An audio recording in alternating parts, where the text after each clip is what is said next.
How's everything going today, guys? My name is Copycat, and welcome to a very interesting video where we're going to look at some obscure secrets that you can find from across the Super Mario Bros. Series. By obscure, I mean ones that aren't apparent at all during your initial playthrough, either because they're very well hidden, or are unlocked and only become available if you do something specific. But whichever, I hope you see something that you've never seen before. Oh yeah, before we get started, if you haven't yet, then please subscribe to my channel, hitting that bell to stay notified when I upload new videos. The very first game to come out in the mainline series is Super Mario Bros. For the Nintendo Entertainment System in 1985, having two secret features that I never learned about until recently, starting with being able to begin a game over in the same world that you've died. All you have to do to get this to happen is to hold down A when the game over appears and continue to hold it as the title screen comes up. Where then, if you press start, you'll see that it puts you in the first level of the world that you're currently in, and not World 1, Level 1 like you're supposed to be. I think that this is probably used as a developer tool, and Nintendo just left it in, and it wasn't officially revealed by the company until the Game Pack Top Secret Tips cards that were released in 1989. Just an interesting tidbit that they only recognized until years later. The other is the fact that you can select which world you want to play in after you've already beaten the game, done by just pressing B on the title screen, which you can see changes things. However, if you are just playing on the Switch, then you can just create save states wherever you want to go and play those specific stages just by loading them in, something that as a YouTuber is a huge help that I'm very appreciative that they added. The next to come out is the Western version of Super Mario Bros. 2 that was released on the NES in 1988.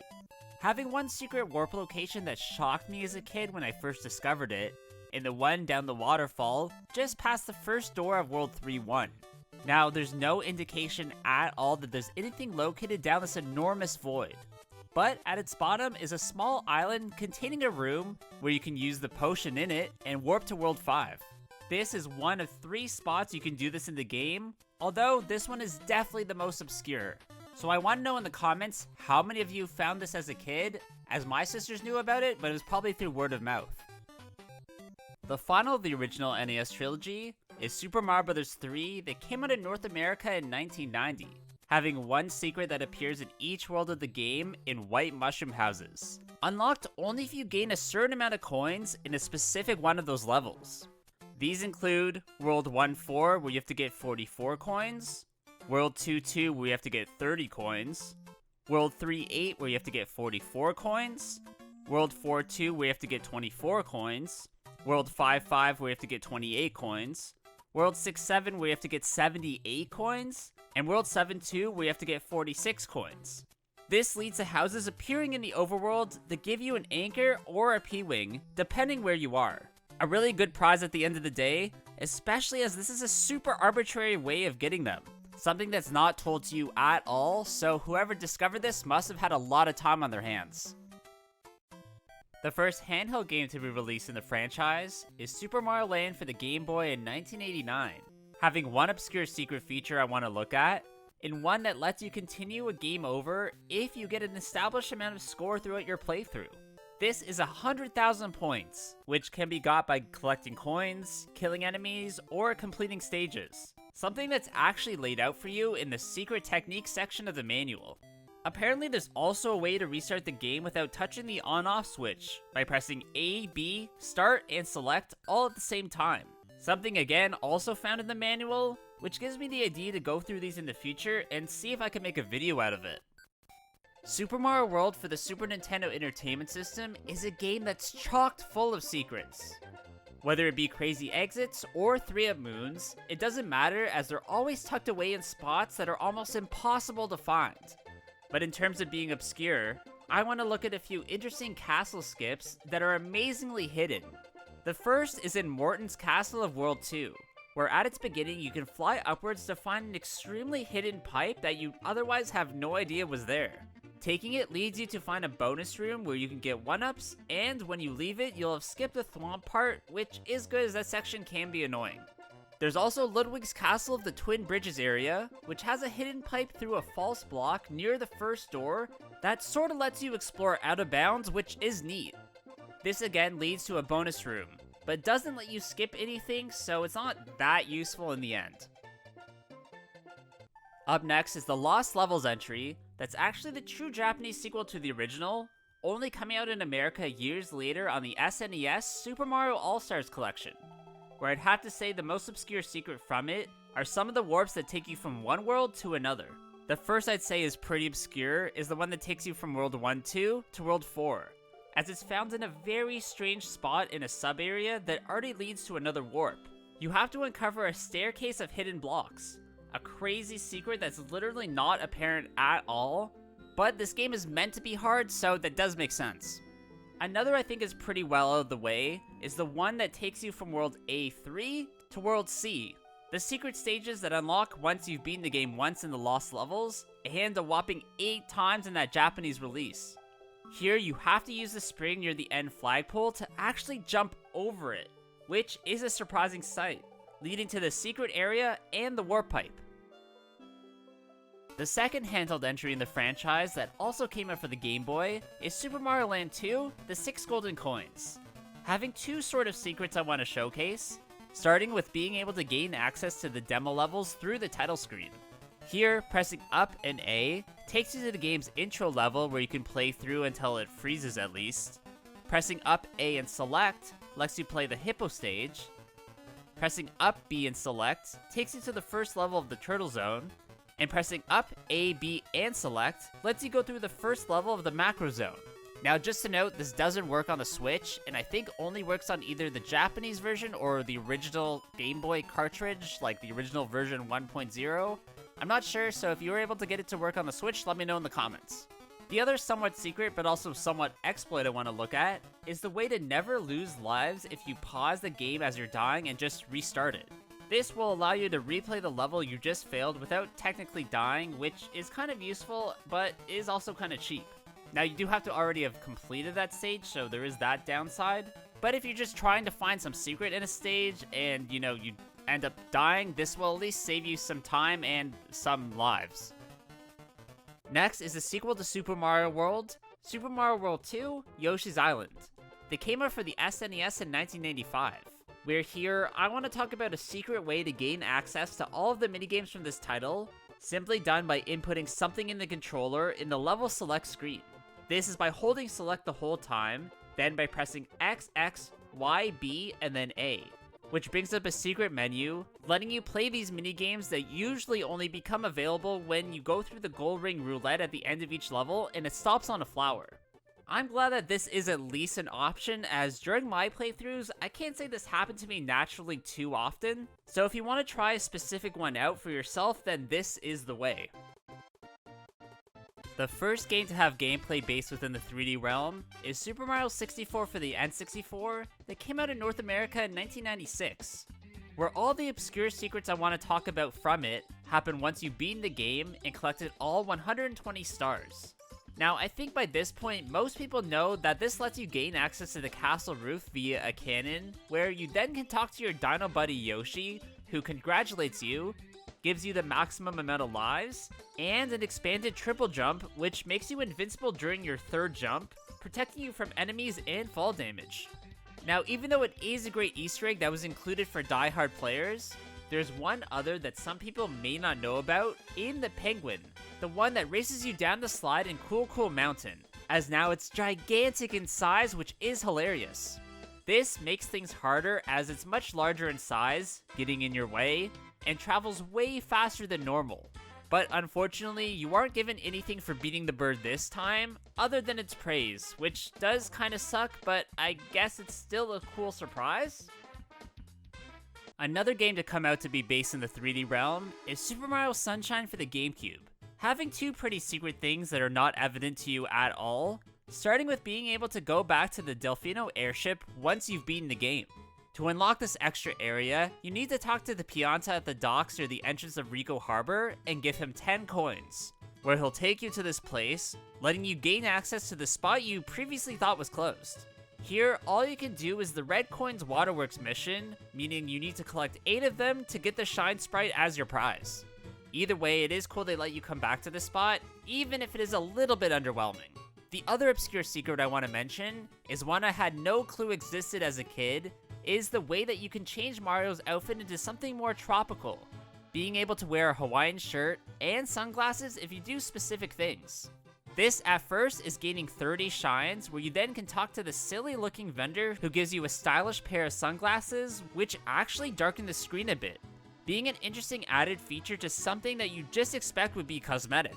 Also, if you beat the game, you then can return to the vendor, and now he will give you a Hawaiian shirt, completing your look of being a true island lover and not some out of place plumber. Nintendo will return the series to its 2D roots with the release of New Super Mario Bros. For the dual screen system, having two pretty random secrets that aren't super apparent to begin with, starting with how to activate the game's much harder challenge mode. I wanted to talk about this, as in my last video I made a mistake explaining how to get this to work, as what you need to do is beat the game, then pause in any overworld and then press LR, LR, XX, Y, and then Y, where you'll know you did it right if a prompt appears on screen saying it's unlocked. With this activated, you'll no longer be able to scroll backwards in whichever stage you're playing in at all. So you have to be strategic with your movements, as it's super easy to get stuck in some places and have to restart. The other is one that actually really annoyed me when I initially played the game growing up, in the alternate paths you have to take to get to World 4 and World 7. Having to face off and beat the bosses of World 2 and 5 with a mini mushroom. As you can see, there's very small entrances in the ground after you've beaten those bosses that lead to those for some reason hidden worlds. Meaning you either have to have the power-up stored and trigger it right before the fight, or maintain it through the entire stage. Whichever one you choose, it's not easy to do at all and left many people, including myself, utterly frustrated. Up next is the space-based Super Mario Galaxy Wii title that came out for the system in 2007. Having really only one obscure secret I think I should show off, which is the fact that all of the coconuts can turn into watermelons if you collect the maximum 9,999 star bits. There are a few places in the game where you can collect a bunch at once, like in the Bubble Breeze Galaxies Through the Poison Swamp mission, where after the first section of having to collect the launch star parts, you can look up here and get oodles of them, or you can get them in the Sling Pod Galaxy, where you can find tons of them just floating around the hazards. Whichever you choose, you can't get them all in one go, so you're gonna have to die or restart, as it's the quickest way of getting back to the level and collecting more.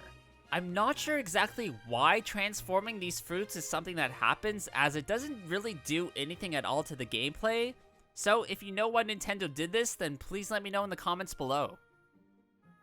The next installment of the new Super Mario Bros. Sub-series came out for the Wii in 2009, where definitely the most out of place / obscure secret from it is the way to become hatless as Super Mario. All you have to do to get this to happen is collect the maximum 99 lives, where now Big Mario will be without his iconic cap. A decision that's a bit of a head scratcher and I'm not sure why it was made, but is at least interesting to look at. Now, the easiest way to get these maximum lives is by pulling off this game's Infinite Lives exploit by going to the block pyramid of World 2-3 and continuously bonking off this Koopa, which is reminiscent from the original way of doing it in the NES entry. Something that was probably added on purpose here, although I'm not sure if it was supposed to be a thing in that original title. The second of the Super Mario Galaxy Wii games came out for the system in 2010, having a few obscure secrets I want to talk about, beginning with what happens if you collect the maximum 999 coins, where this unlocks the incredibly random Luigi Ghosts, which are things that appear in all missions in all galaxies, just there to essentially race you through the stages.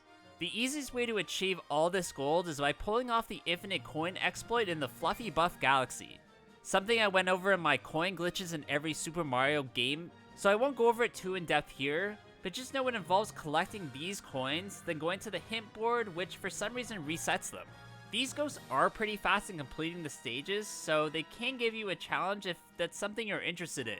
Which, I can't lie, I really wasn't at the time, but maybe there's an audience for them somewhere. Let me know in the comments again, more comments. Nintendo would end up perfectly blending aspects of the series' 2D and 3D realms with the release of Super Mario 3D Land for the 3DS. Having one secret feature I had no clue existed in your ability to blow away certain things in the game by using your breath and the system's microphone. This lets you clear away hazards like the ink spat at you from the inky piranha plants, or just simply removes the tufts from the dandelion plants, releasing coins or at times super shrooms. This really is just a small thing, but I do remember being amazed by this when I discovered this when this game first came out. Something they didn't have to add, but I am glad they did. This game also has a secret that occurs when you collect the maximum amount of lives, which in this one is a whopping 1,110. Done easiest in this one by bonking off this Koopa in World 1-2 repeatedly, setting yourself up here near this block where you should rack up the 1-ups pretty quickly. Again, you can see that collecting the maximum causes Mario's hat to disappear, only returning to normal if you lose one single one, so it's just a cool visual thing. The third installment of the new Super Mario Bros. Sub-series, given the moniker of being the second for some reason, came out for the 3DS in 2012.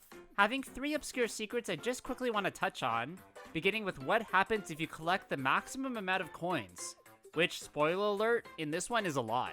Here you can actually get 9,999,999 in total, which can be done really just by playing the game, as there's many places where you can easily get a lot.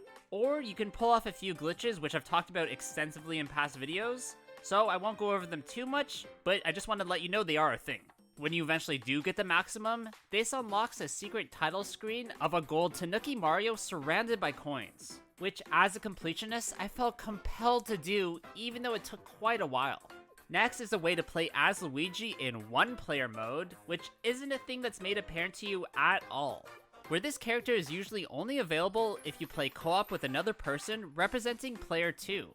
If you want to do this, you first have to beat the game regularly as Mario, then on the file select screen as you hover over which one you want to play, press L plus R and A, which you see unlocks Luigi and lets you play as him.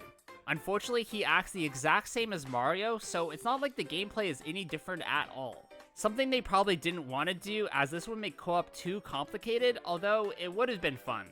Oh yeah, and once again, Mario loses his hat if you've gained the maximum lives, which here is a pretty high limit of 1,100. Definitely needing to use the exploit to get this. You can set up the classic Koopa method in the sub-area of World Mushroom 1, where otherwise again, you're gonna have to perform some sort of probably coin glitch to get this to happen. The final installment of the new Super Mario Bros. Sub-series came out for the Wii U in 2012, having one secret related to the power-ups in the game in the propeller hat and penguin suit. I didn't realize that these two things don't become available until you beat the game and got into Superstar Road, as there, you can get them via mushroom houses where you then can take them to use in other stages. This always confused me when I played the game because I thought they were just always there and I was missing something. But apparently this was the only way to achieve them, and I'm just learning about it right now as I write this video and now say it to you guys. The next game to come out in the 3D realm is Super Mario 3D World for the Wii U, that'll eventually be re-released for the Switch. Where I'd have to say one of the game's biggest surprises was your ability to play as Rosalina from Super Mario Galaxy. Only able to do so if you beat the game, then complete an aptly named stage called Super Galaxy.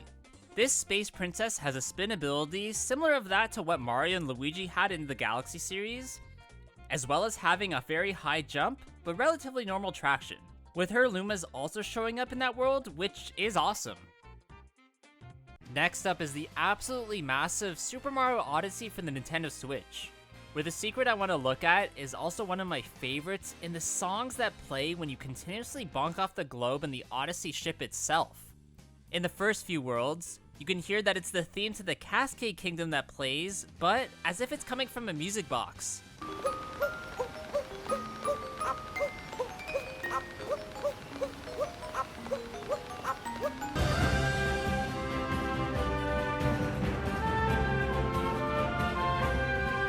Being able to stay on pretty much as long as you want and enjoy. From the Metro Kingdom on to the end of the game, Jump Up Superstar plays, being an amazing Easter egg that I'm glad was added. Just listen.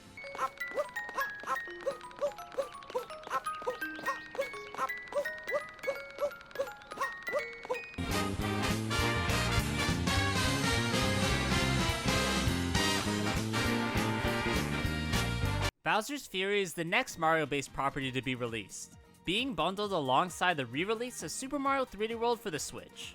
which has a crazy secret that's just perfect in the way both your friends Bowser Jr. and Plessie turn into catified versions of themselves the more you complete things. For Plessie, you just need to beat the final Bowser boss and watch the credits, whereafter you'll see that your buddy is now permanently in this cat form and can carry up to 3 kittens on its back, which is just amazing. Getting Bowser Jr. in this state is much more difficult, as you have to collect all 120 cat shines and beat all versions of Bowser. But either way, both of these are strange sights, and makes me feel like someone at Nintendo is into something sort of weird. The most recent game to come out in the series, and the final of this video, is Super Mario Bros. Wonder for the Nintendo Switch, which has one secret character I felt was hidden in pretty obscure spots in Captain Toad, where every single time you find him, he gives you 50 flower coins, always put in very, very hard to get to areas. In Pipe Rock Plateau, he can be found 3 times, with the first being through a secret exit in the Piranha Plants on Parade course, found through a hidden path right here in the Wonder Seed section. This Toad is on top of the gigantic entrance leading to Deep Magma Bog and Petal Isles, making me wonder exactly how he got up there. The second is down a warp pipe hidden behind this tree near the Parachute Cap 1 badge challenge, leading to a Toad on top of a snowy peak of Fluff Fluff Peaks. The final Pipe Rock Plateau is in the lower Poison Swamp area of the world, found again hidden behind a tree in the corner. This takes you to a secret cave in the Deep Magma Bog, where if you talk to him he says that he's lost, so he must have somehow mined himself down here. The next 2 are located in the Sunbaked Desert overworld, where the first is only unlocked by stepping on these 2 blocks located in the southeast portion of the world, which opens a few doorways, including this one just past Rolling Ball Hall, leading to the Shiny Falls Toad. The other can be gotten to by navigating the pathways near the Sunbaked Skirmish KO Arena area and the castle, taking you to a Toad stranded on an island in the Fungi Mines. Now, if I miss a secret from this very interesting and new Mario entry, or any other game in the series, then please let me know in the comments below. Also, I hope you enjoyed this video, and if you did, please leave a like, comment below what you thought about it, and of course subscribe to my channel. I hope you guys all have a good day, and I'll see you all in the next one. Bye!